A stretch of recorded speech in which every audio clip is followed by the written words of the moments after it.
하나님의 말씀 같이 보겠습니다. 하나님 말씀 역대하 33장 1절로 13절 되겠습니다. 역대하 33장 1절로 13절까지 하나님 말씀 같이 보겠습니다.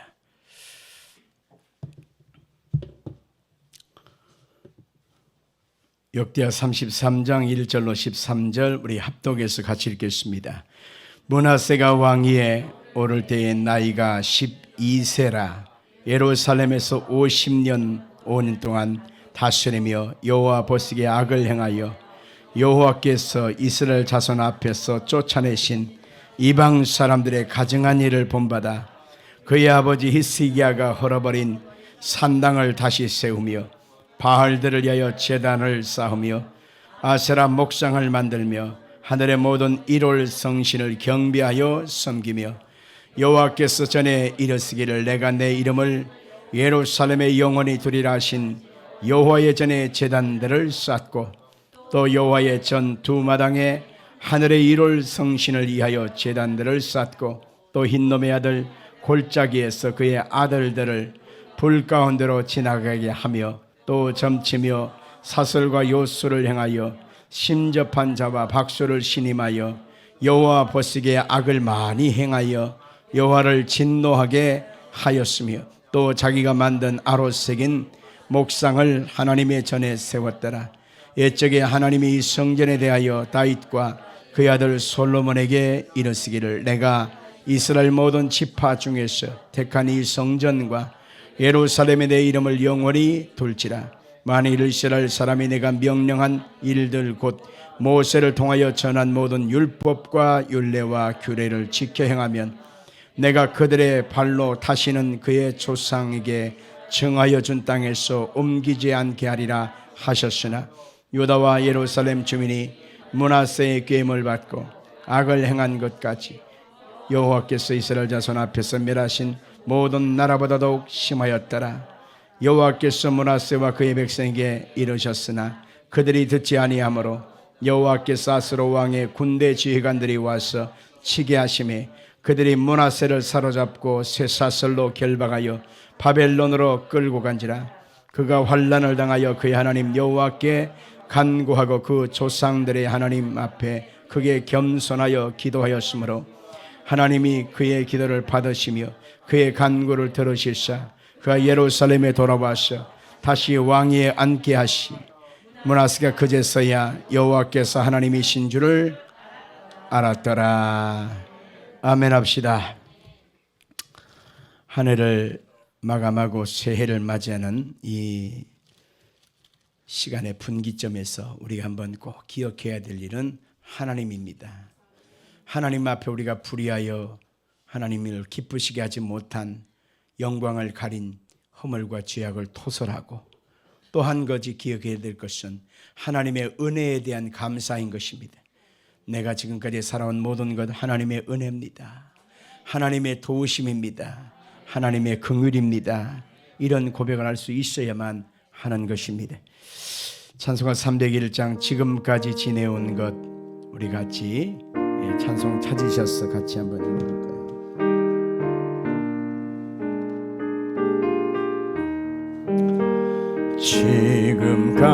지금까지 지내온 것 주의 크신 은혜라. 한이 없는 주의 사랑 어찌로 말하랴.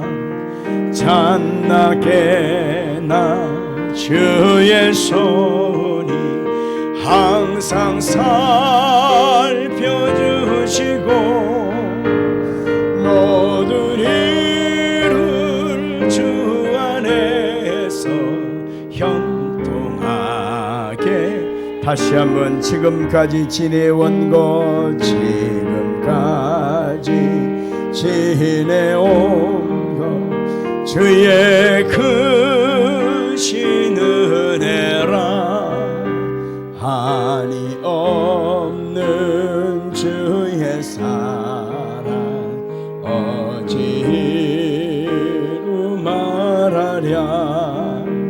잔나게나 주의 손이 항상 살펴주시고 모든 일을 주 안에서 형통하게 하시네. 몸도 맘도 연약하나 세임받아 살았네. 물 붓듯이 부시는 주의 은혜 족하다. 사랑 없는 거리에나 험한 산길에 맬 때 주의 손을 굳게 잡고 찬송하며 가슴에 손을 얹고 주님 다시 배울 날이 날로 다가와 무거운지 주께 막 벗을 날도 멀지 않네. 나를 위해 예비하신 고향 집에 돌아가 아버지의 품 안에서 영원토록 살리라. 사랑하는 성도 여러분들, 하나님께 나오는 사람은 반드시 하나님이 계신 것과 그가 자기를 찾는 자들에게 상 주시는 이심을 믿어야 한다고 했어요. 우리 예배는 하나님을 예배하는 것입니다. 하나님이 우리의 인생길을 한 해 동안 지켜서 인도해 주셨어요. 먹고 살게 해주셨고 건강으로 붙잡아 주신 것입니다. 여러분이 살고 있는 이 하루, 오늘은 어제 죽은 사람들이 그렇게 가고 싶어서 몸부림을 치던 바로 그 소망입니다. 하나님의 은혜가 함께 하셨기 때문에 살아간 것이고 그 은혜가 있어야만 또 우리는 내일을 살아갈 수가 있는 것입니다. 그래서 오늘 여러분과 저의 마음속에는 하나님을 향한 이 감사가 충만할 때 우리 영혼은 소생하고 다시금 하나님의 은총이 임하게 되는 것입니다. 오늘도 하나님 아버지 붙잡아 주셨으니 감사합니다. 인도해 주셨으니 감사합니다. 더욱더 하나님 앞에 믿음으로 살기를 원합니다. 성령님 이 자리에 역사해달라고 우리 한번 통성으로 감사 기도를 하고 나서 말씀 나누겠습니다. 살아계신 아버지 하나님, 은혜와 사랑과 역사하심을 고맙고 감사를 드립니다. 하나님의 은혜와 긍휼을 덧입고 산 지나간 세월을 한순간 분초분초를 생각해보면 하나님의 은혜가 아닌 것이 하나도 없음을 고백합니다. 오늘 그 은총을 돌아보면 하나님의 손길과 자비하심과 은총이었음을 감사를 드리옵나이다. 먹고 사는 것도 하나님의 은혜요, 직장생활하는 것도 하나님의 은혜요, 건강을 얻어서 안전하게 보호를 받은 것도 하나님의 은혜요, 악한 사탄이 우리를 침노하지 못하도록 막아주신 것도 하나님의 은혜요, 가정의 모든 평강으로 지키신 것도 하나님의 은혜요, 매일같이 하나님 앞에 나와 예배하고 섬길 수 있게 해주신 것도 은혜요, 아버지의 가정에 하나님의 소망을 꿈을 꾸고 나아갈 수 있게 해주신 것도 감사하고 그것도 하나님의 은혜인 줄로 믿습니다. 하나님 아버지, 내가 지금까지 살아온 모든 분초분초, 올 한 해를 살아온 모든 순간순간이 하나님의 은혜가 아닌 것이 하나도 없기에 오늘 그 하나님을 찬양하며 경배하고 예배하고 나아갑니다. 우리 모든 백성들에게 주께서 이 감사가 온전한 고백되게 도와주시고 하나님을 영원롭게 하는 복된 믿음의 고백되어서 하나님께 영광이 될 수 있도록 은총 내리워 주시옵소서. 아버지 하나님, 우리 햇불 모든 성도들을 지켜 인도해 주셨으니 감사합니다. 가정마다 주의 은총으로 축복해 주셨으니 감사합니다. 아버지 하나님이여, 날이 새면 새 해가 시작되어집니다. 또 365날이 시작될 것입니다. 이 모든 것이 하나님의 은총이요 능력임을 고백하오니 여기까지 인도하신 하나님이 우리의 앞길 또한 인도해 가실 줄로 믿습니다. 오늘로 하나님께 이 감사를 고백하는 우리 모든 권속들의 예배를 연락하옵소서. 예수님 이름으로 감사하며 기도합니다. 살아계신 아버지 하나님, 은혜와 사랑을 고맙고 감사합니다. 그야말로 다사다난하여 우리가 상상할 수 없는 환난도 고난도 위기도 어려움도 다가왔었습니다. 그러나 암탉이 자기 날개 아래 병아리를 품듯 하나님이 우리를 품으셔서 무사무탈하게 하시고 은총 가운데 살아왔음을 감사합니다. 오늘 하나님 앞에 나와서 한 해를 마감하면서 하나님의 은총이었다고 고백하는 우리 모든 성도들에게 하나님의 긍휼과 은총을 덧입혀 주시옵소서. 주의 백성들의 영혼에 소생함을 주셔서 다시금은 예수 붙잡고 믿음으로 살고자 하오니 은총을 더하여 주시옵고 긍휼을 더하여 주시옵고 오늘 이 백성들의 영혼 속에 다시 한번 힘을 더하여 주시길 원합니다. 탕자가 허랑방탕의 현장에서 아버지의 집으로 돌아와서 다시금 아버지 앞에 조아려 회개하고 은혜를 구하니 하나님이 그의 영혼 속에 생명을 공급하여 주신 것처럼 오늘 자리에 모인 모든 권속들에게 생명을 공급하시고 다시 한번 소망으로 이끌어 가시길 원합니다. 하나님의 선한 뜻이 이루어져 갈 수 있도록 축복하여 주시길 원합니다. 햇불수목음교회가 여기까지 지내온 것 하나님의 크신 은총이었음을 감사하오니 아버지 하나님, 우리가 나아가는 모든 발걸음 속에 또 인도하여 주시고 역사하여 주시옵소서. 예수님 이름으로 간절히 기도 올리옵나이다. 아멘. 여러분 속에 하나님의 은총이 충만하기를 예수님으로 축원합니다. 오늘 전할 말씀은 므낫세도 회개하였다라고 하는 제목으로 말씀을 증거하겠습니다. 같이 봅시다. 므낫세도 회개하였다. 매해 연말이 되어지면 교수신문에서 올해의 사자성어를 발표합니다. 올해 2022년도에는 과이불개라고 하는 말로 사람들이 발표를 했습니다. 그 뜻은 뭐냐면 잘못하고도 고치지 않는다라고 하는 뜻이죠. 정치권의 행태를 지적하는 의미로 뽑았다고는 이 교수들의 다수를 차지한 이 내용입니다. 분명히 잘못하고 있음에도 불구하고 잘못하고 인정하지 않는 것입니다. 분명히 불법을 행하였음에도 불구하고 그 불법을 자기의 잘못으로 인정하지 않기 때문에 참으로 후한무치하고 얼굴이 참으로 두꺼운 모습들을 우리는 그들을 통해서 볼 수 있다라고 하는 말로 해석할 수가 있습니다. 사랑하는 성도 여러분, 올해를 잘 마무리하고 복되고 귀한 새해를 맞이하기 위하여 이 자리에 오신 우리 성도 여러분들, 우리가 분명히 예수 안에서 선행되어야 될 것이 있습니다.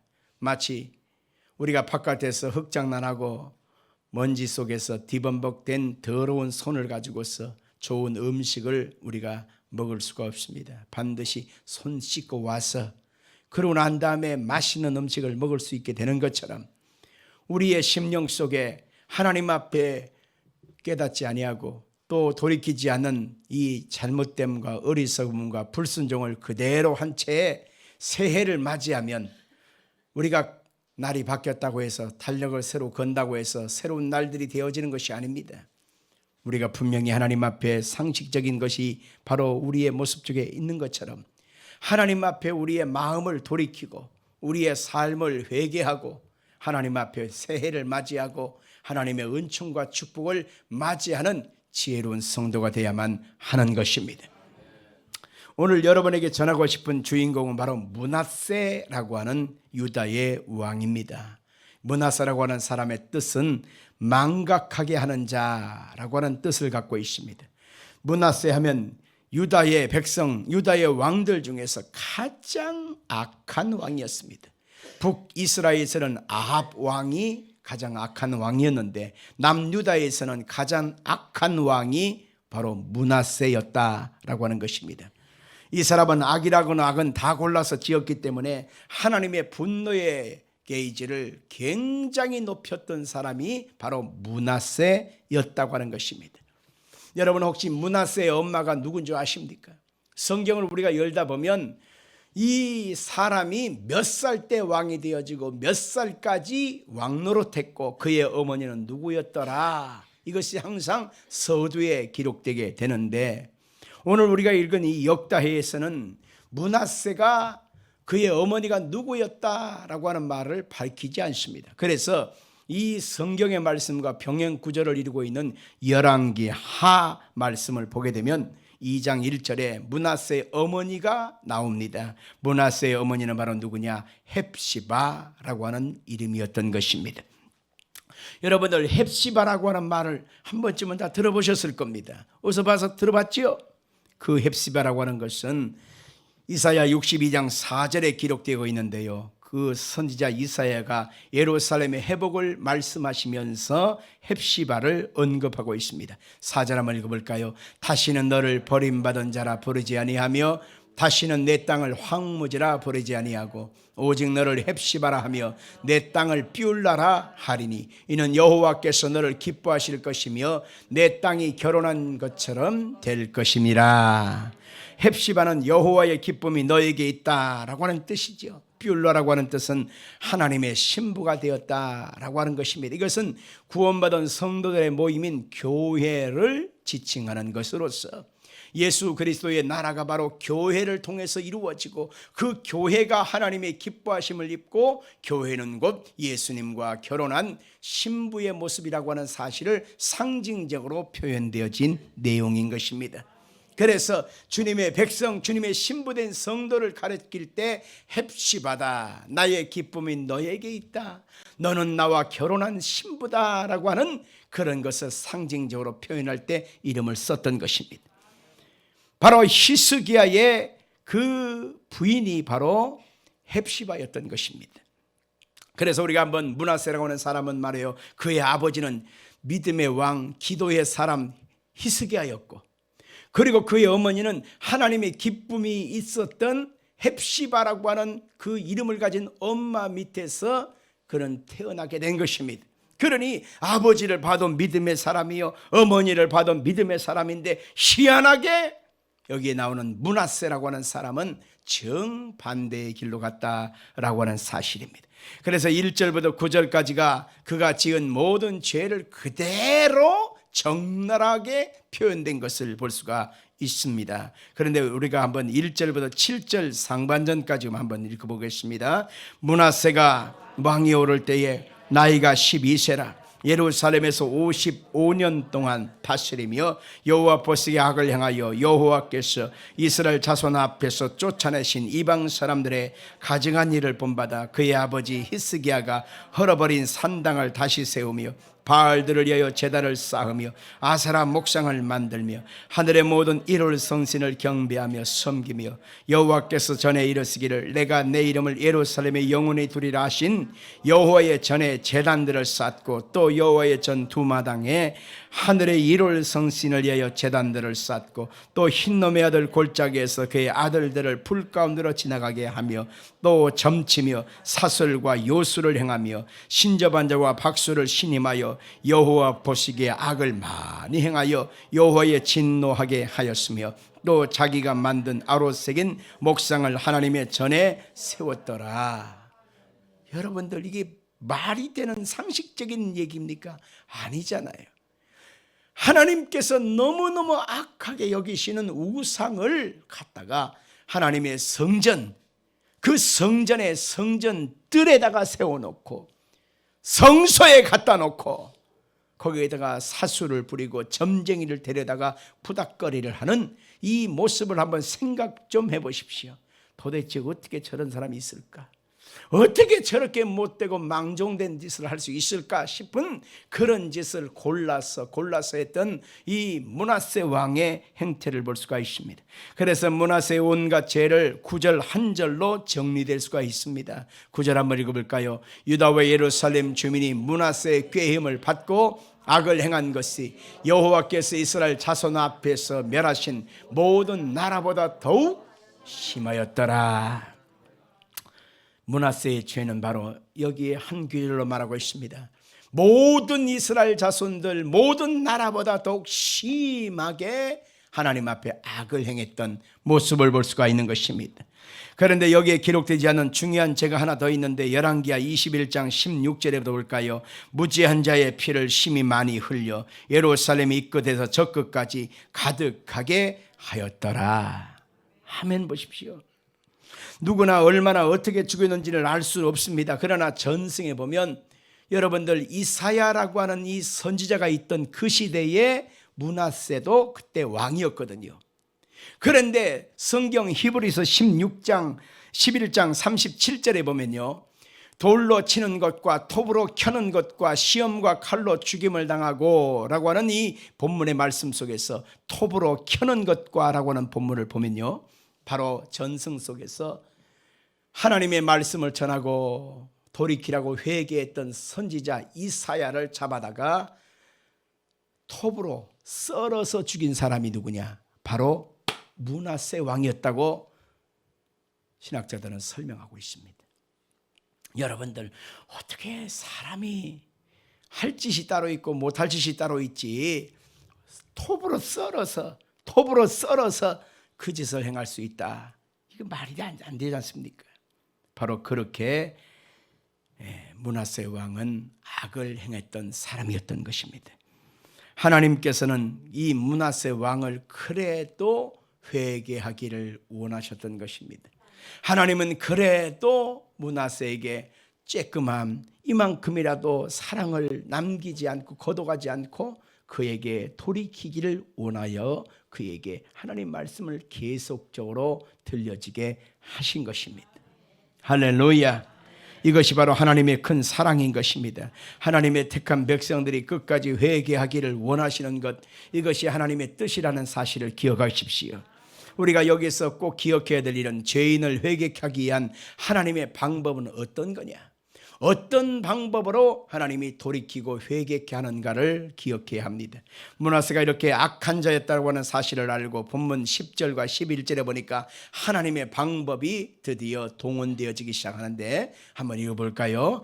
여호와께서는 그런 므낫세와 그의 백성에게 이르셨으나 그들이 듣지 아니하므로 여호와께서 아수르 왕의 군대 지휘관들이 와서 치게 하심에 그들이 므낫세를 사로잡고 쇠사슬로 결박하여 바벨론으로 끌고 갔더라. 여러분, 이상하지 않습니까?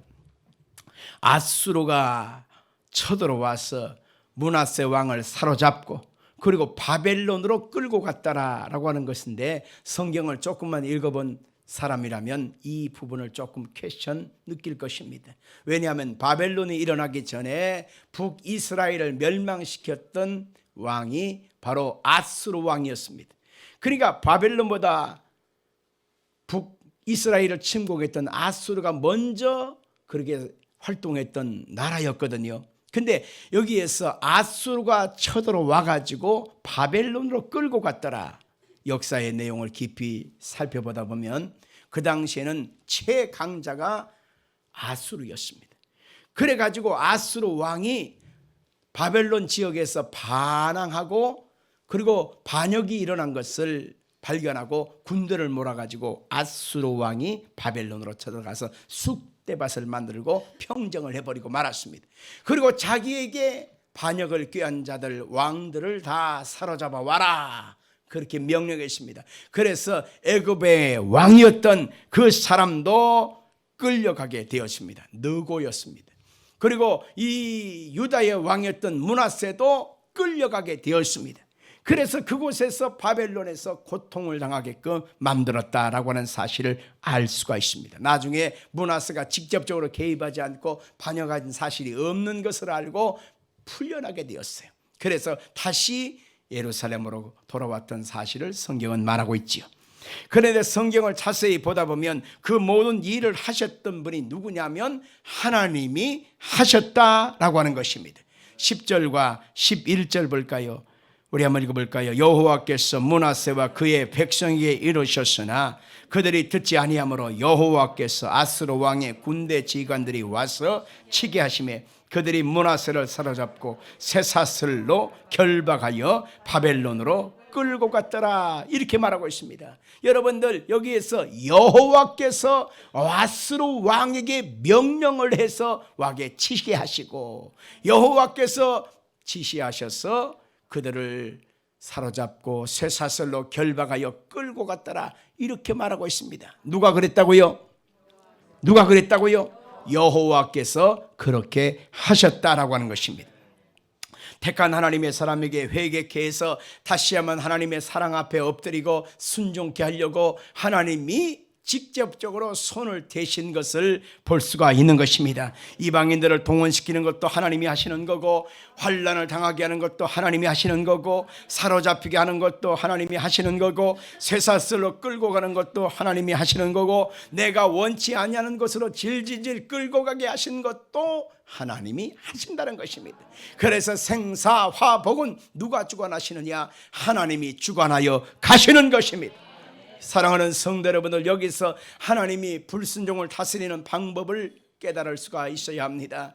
하나님 앞에 우리가 의지하지 않고 교만으로 하나님 없이 살고자 하고 죄악을 지으면서 돌이키지 아니할 때 하나님은 그 사람을 정말로 버려버린다면 택함받은 사람이 아니에요. 그러나 하나님께서 환난을 주고 고난을 주고 이방 사람을 통해서 괴롭힘을 주고 물질의 어려움을 주고 육신의 질고를 당하게 하고 개망신을 당하게 하고 너무너무 고달픈 인생을 살게 하시는 것은 뭐냐면 하나님이 그것들을 통해서 나를 깨닫게 하고 돌이키게 하는 방법임을 기억해야만 하는 것입니다. 왜냐하면 그 마음과 삶이 하나님께로 돌아오기를 원하고 계시는 것입니다. 올 한 해 동안 여러분이 혹여라도 원치 않은 고통을 당했나요? 육신이 고달팠나요? 마음이 슬펐나요? 여러분 사람들에게 너무너무 힘든 시달림을 받았나요? 그 모든 것은 바로 기억해야 될 일은 하나님이 이것을 통해서 우리를 하나님께로 돌이키게 하시는 뜻이 있었다는 사실을 꼭 알아야 하는 것입니다. 그렇다면 환난을 당한 므낫세는 어떻게 했는가를 살펴볼 필요가 있습니다. 환난을 당하고 고난을 당하니까 므낫세가 드디어 반응하기 시작했습니다. 12절 같이 읽겠습니다. 시작. 그가 환난을 당하여 그의 하나님 여호와께 간구하고 그의 조상들의 하나님 앞에 크게 겸손하여, 여기서 꼭 기억하십시오.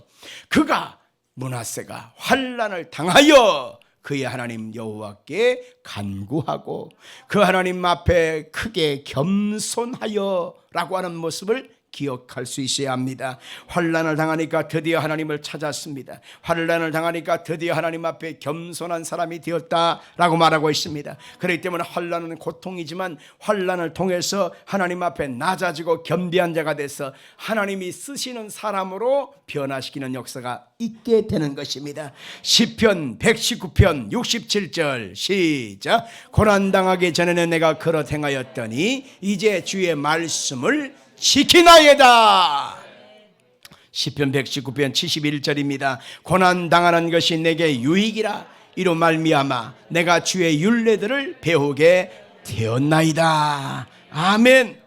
올해 하나님이 보내신 환난을 경험하셨습니까? 그러면 그 환난을 통해서 여러분들은 하나님 앞에서 고개를 들면 안 된다고 하는 사실을 알게 됐을 것입니다. 하나님 앞에서는 순종해야 되고 하나님 앞에서는 겸손해야 되고 하나님을 의지하는 자만이 결국 하나님께 영광이 된다는 사실을 꼭 기억하길 바랍니다. 환난을 당하는 므낫세는 하나님 앞에 진솔하고 겸손하게 기도하기 시작합니다. 하나님 앞에 진실된 마음으로 하나님을 찾습니다. 하나님 도와주시옵소서. 나는 하나님만 의지하겠나이다.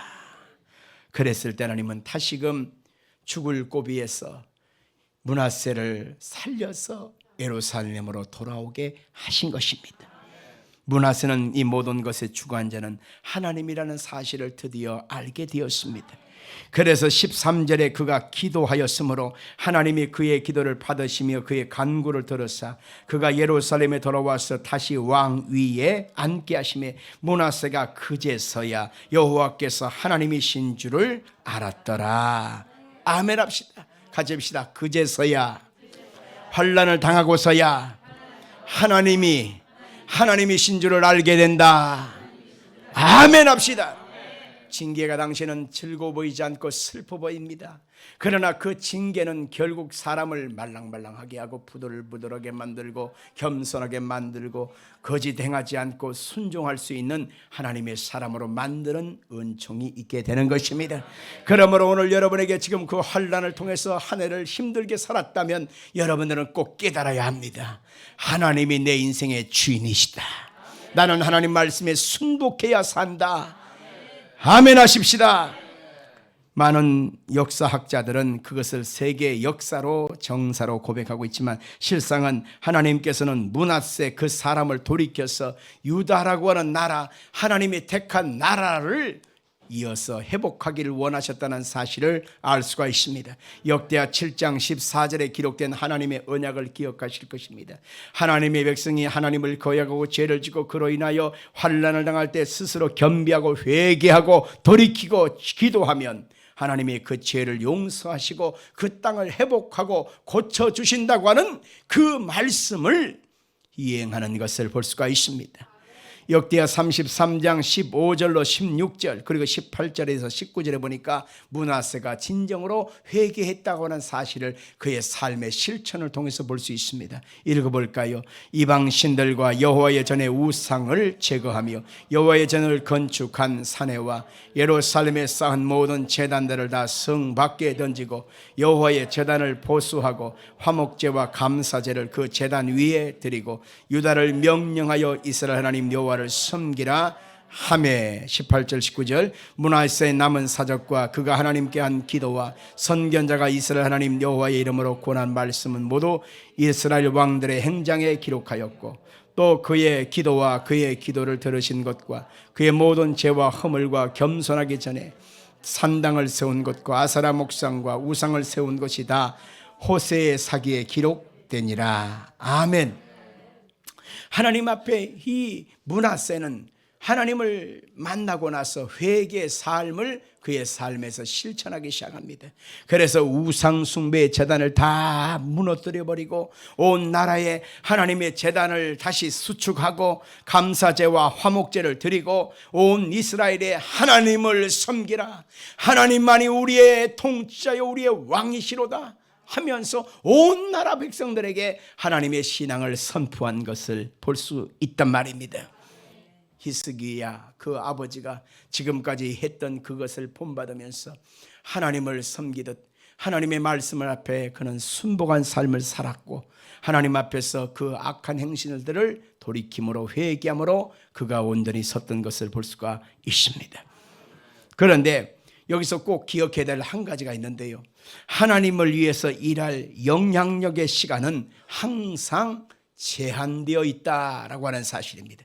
같이 합시다. 하나님을 위해서 일할 영향력의 시간은 항상 제한되어 있다.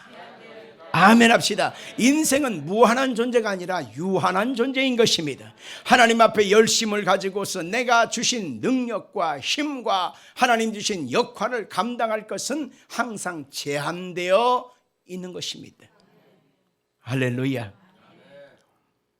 그래서 사람은 제때를 분별할 수 있어야만 하는 것입니다. 항상 젊을 것 같고 항상 내가 힘이 왕성할 것 같지만 어느 세월에 보니까 힘은 다 빠지고 허리는 굽어지고 다리는 시들시들거리고 기억력은 가물가물하고 그리고 내 자신 스스로가 인생 속에서 아하 나도 늙었구나, 나이 먹었구나, 내 인생의 끝이 다 왔구나 스스로 알 때가 있지 않습니까? 바로 그런 것처럼 하나님이 내게 주신 힘과 능력과 재능과 물질과 인생의 젊음을 어떻게 써야 되는지를 이 므낫세를 통해서 알 수가 있는 것입니다.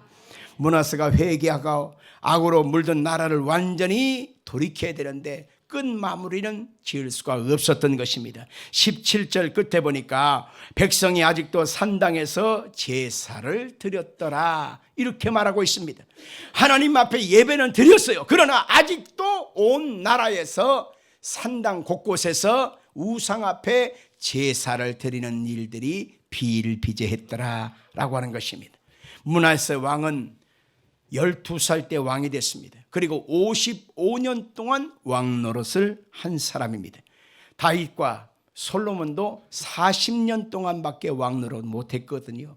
그의 아버지 히스기야도 29년밖에 못했어요. 그런데 이 사람은 자그마치 55년 동안 왕 노릇을 했다라고 하는 것입니다. 그러면 그의 아버지가 온 나라에 하나님의 신앙으로 뿌리를 내렸던 그 모든 것에 꽃을 피고 아름다운 열매를 맺고 하나님이 다윗과 맺은 그 약속의 언약을 천대만대까지 이룰 수 있을지언정 하나님 앞에 좋은 세월을 다 잃어버리고 하나님 앞에 힘과 역량을 발휘할 기회를 다 놓쳐버리고 나중에 죽기 얼마 전에 그가 돌이켰던 것을 알 수 있는 것입니다.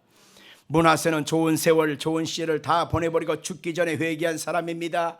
므낫세는 좋은 시절을 다 보내고 죽기 전에 얼마 전에 철이 들었던 사람이다 라고 하는 사실을 여기서 발견할 수가 있습니다. 이것은 우리들의 모습이기도 하는 것입니다. 하나님이 주신 좋은 시간을 선한 영향을 미치고 아름다운 하나님이 기뻐하는 열매를 맺고 살아야 되는데 실상은 그런 모든 세월을 육신의 정욕과 이생의 자랑과 안목의 정욕 따라 이 세상 쾌락으로 다 날려버리고 힘 빠지고 몸은 병들고 아무런 능력도 아무런 역할을 할 수 있을 만한 능력도 갖추지 못한 채 손뼉치고 죽기 전에 회개하는 사람 있잖아요. 가장 불쌍한 것입니다. 오늘 저녁은 1년이 회기가 바뀌는 마지막 발걸음이잖아요. 그런데 오늘도 동해안에 가서 해돋이를 보면서 떠오르는 태양 앞에 소원을 빌기 위해서 가는 그 무리들 중에 권사, 집사, 성도, 성가대원, 교사 없을까요? 나는 많을 것이라고 생각합니다. 동해안에 뜨는 해는 성남에는 안 뜨나요? 그 해를 누가 만들었어요? 그럼 하나님을 찾아야지. 그까지 그 해를 보고 빈다고 해서 그 해가 나의 소원을 이루어지나요? 그래서 인생은 어리석은 겁니다. 우리 인생의 생사화복은 누가 주관하십니까? 하나님이 하시는 겁니다. 이것을 빨리 깨닫고 내게 조금이라도 힘이 남아있을 때, 능력이 남아있을 때, 영약이 남아있을 때, 힘이 남아있을 때 하나님을 위해서 살아야지. 영광을 위해 살아야지. 하나님이 기뻐하는 열매를 맺어야지. 오늘 므낫세는 그것을 우리 가운데 알려주고 있는 것입니다. 므낫세는 죽기 전에 회개해서 죽게 돌아왔지만은 물론 지옥 가는 것보다도 낫지만은 너무나 늦게 돌아온 것이 안타까웠던 것입니다. 조금만 더 일찍 회개하고 돌아왔더라면 얼마나 좋았을까 하는 탄식이 므낫세를 통해서 우리가 하게 되는 것입니다. 그의 죽음을 보면서 한번 생각해 볼 필요가 있습니다. 그것도 때가 되니까 죽게 되었잖아요. 그런데 그의 아버지의 완은 완전히 대조를 이루고 있습니다. 성경 역대하 32장 33절에 보니까 그의 아버지 히스기야가 죽었을 때는 어떻게 장례를 치렀는가 그게 나옵니다. 읽어봅시다. 히스기야가 그 조상들과 함께 누움에 온 유다와 예루살렘 주민이 그를 다윗의 자손의 묘실 중 높은 곳에 장사하여 그의 죽음에 그에게 경의를 표하였더라. 그 아들 므낫세가 대신하여 왕이 되니라. 여기 보니까 그의 아버지 히스기야가 돌아가실 때는 그 다윗의 자손의 묘실 중에서 높은 곳에 장사했다. 이것은 뭐냐면 존경을 표한 겁니다. 그래서 그 히스기야의 업적을 치하했던 것을 볼 수가 있는 것입니다. 아멘이십니까? 우리 나라를 위해서 싸웠던 분들, 독립투사들, 6.25 전쟁 때 공을 세운 분들, 이 나라를 지킨 분들은 어디예요? 다 국립묘지에 가서 안장되지 않습니까? 그 자체만으로도 명예로운 거예요. 그런데 히스기야는 가장 높은 묘실에 장례를 치름으로 경의를 표했던 것입니다. 그러면 므낫세는 죽었을 때 어디다가 묻었을까요? 성경 한번 찾아보겠습니다. 역대하 21장 18절입니다. 시작.